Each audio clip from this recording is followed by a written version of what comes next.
you've been surviving as an indie for over 20 years, right? Well, actually now 36 years. 30, but except I sold out, Ralph. I sold out.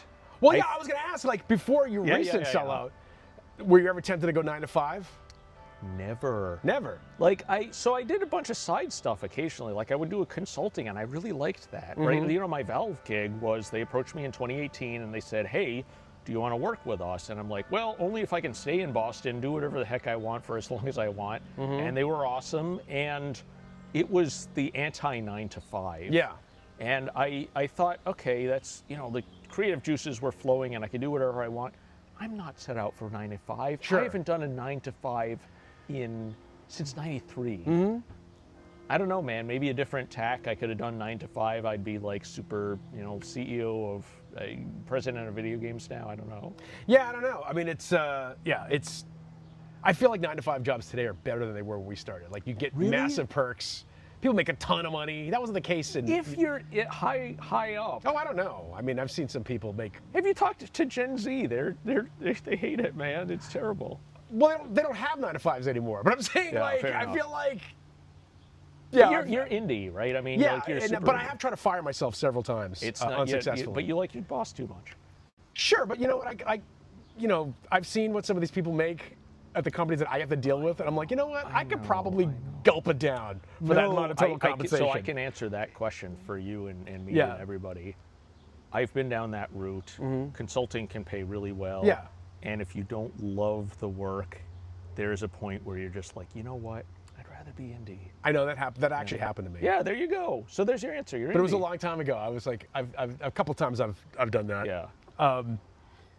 Yeah, I just thought, I remember the last time I was consulting at a company, and then they hired me to work there. So I briefly tried to fire myself. I remember Steve Jobs died. You killed Steve Jobs. I didn't kill Steve Jobs, but I'm saying it's relevant to the story. But I thought to myself after he died, I was like, on my deathbed, am I going to wish that I sat at this desk pretending to work? For like, that's gonna be my main regret. So I just quit and went. The money is nice, but I don't know. I have my house. I don't know. I have my family. Yeah, it's good. Okay. Well, it's good that you've been able. I was going to ask about that, the balancing the family stuff with doing indie, because in my opinion, the indie lifestyle is a revenue roller coaster. It's hard to plan any kind of family or lifestyle around that. No, I mean, but you just got to do it, right? Yeah. I mean, I have a 6-year-old and a 16-month-old, and we just did it, and somehow you make it work.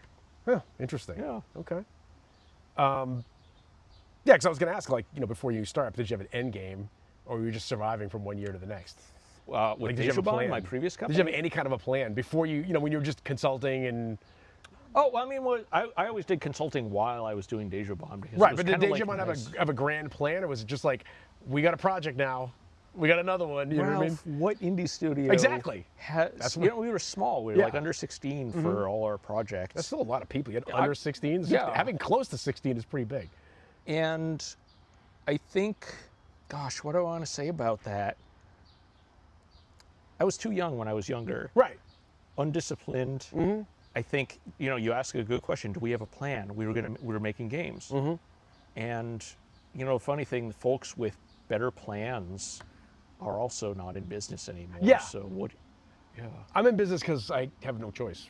You know what I mean? Yeah. And I also kept super lean. Expenses down. You don't have an office. I never thought that any time that I was having success that it was going to last. You know what I mean? Oh, it's crazy. But some people who do are able to scale that, but it's rare. We weren't. With Deja Bomb, I went 25 years. I mothballed it. We will rise again. Yeah, it's it's still an operating LLC or something, right? Technically, so it's not out of business stuff, but we're not developing. That's another question for independent developers. Like, when are you out of business? I don't actually know when that happens. When we stop paying Massachusetts $520 a year for the LLC. Right. That's when you're out. Yeah. I mean, it's actually a tough determination to make when you're. Sometimes I'm like, I think I'm out of business, but I'm not. I mean, we're bringing in revenue. Exactly. But we're not developing new IP. I'm onto game discovery now. Right. Well, yes. And before we get to your game, you have done a lot of stuff outside of games. Yes. Like the weirdest thing you showed me was, I'm sure you've done weird things, but Liteboxer. Liteboxer, that was another consulting. I love consulting things. Yeah, you get to work on weird stuff. It was weird. I was one day, I decided to solder up.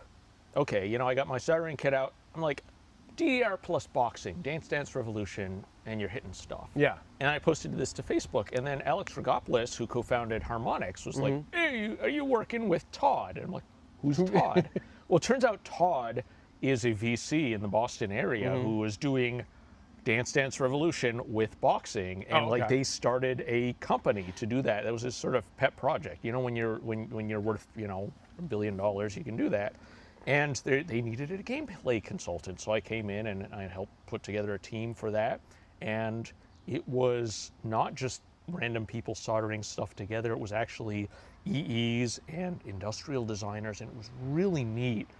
So one thing that you may know, but not from your indie dev background, is like when you're doing hardware, every pixel costs money, right? Because they're LEDs. So we had this display, this giant display that you hit that was just a bunch of pixels, and they had to be hardened so that, you know, when you hit them. Yeah. And then we had to figure out how to make it so that the entire thing could figure out when you're. It was non-trivial, and it turned out awesome. And we showed out at PAX. Yeah, you showed it to me, 2019. I think. Did I show it to you? Yeah, I saw it. Yeah, it was a lot of fun. That's interesting that it was a lot of fun to work on, because I have heard nightmares and experienced nightmares of like working for the rich guy. Like, it's not a company, it's not a startup, it's just some guy. Well, these guys were great. I mean, and like, so it was Todd, and there's this Jeff Morin heads up that company. It's light sport now. They're not just boxing, but all sports. And Jeff's just a really great guy to work with. You know, it's like, you know, MIT dude, very even tempered and just sort of like, you know, measured. I really liked working with that team.